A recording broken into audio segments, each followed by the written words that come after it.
Kjo tash çfarë është?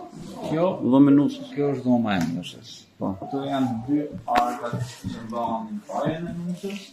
Kjo është 150 vjeçare me pikturë zjeta e pikturuar me dorë, dhe kjo tjetra është 300 vjeçare zjeta me gdhenjë me dorë. Dhe pikturat murale janë zjeta origjinale vitit 1764 që kur është ndërtuar shtëpia. Kjo me dy luan ishte emblema e familjes Toptani, ndërsa aty është qyteti i vjetër i Konstantinopolis ose Stambolli i sot.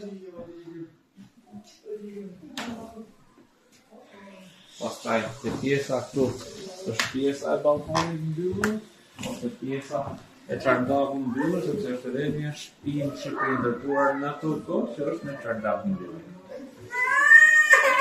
Pastaj të dyert në harë ishin për persona të tjerë që vinin në shtëpi që përkurdeshin për drejt fare të shtëpisë në formë respekti. Po. Këtu pastaj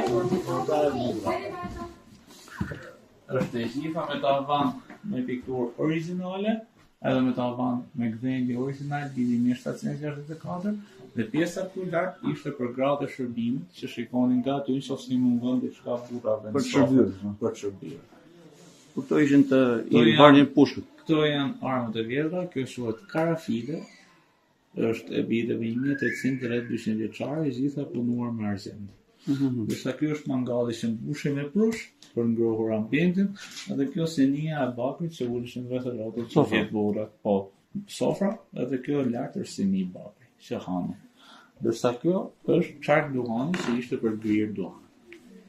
Kemi dhe këto instrument. Ky është lahuta, që është një nga instrumentet më të bjella dhe më të lashtë të Shqipërisë, që përdoren nga pjesëtarët familjes kurdishin. Do të thënë këtu ishin dhe armët, ishin edhe instrumentet e argëtimit. Armët i kishin për ndonjë rast emergjent.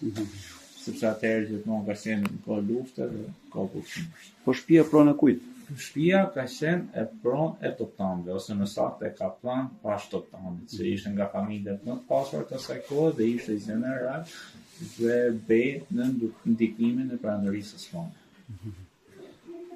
Pastaj nga këtu kalojmë direkt te banjë turke ose hamami, që është diçka e veçantë e shtëpisë, sepse ishte brenda shtëpisë. Kjo këtu është para banjë, që bëheshin gati, personat për tyre në hamam, për dorë vetëm nga pjesëtarët të rëndësishëm të familjes. Cilët quhen pjesëtarët të rëndësishëm? Pjesëtarët të rëndësishëm gruaja, ashtu që vetëm ka burrë. Po. Kjo pastaj është vinë ajro. apuj, edhe këtu vinë të uri.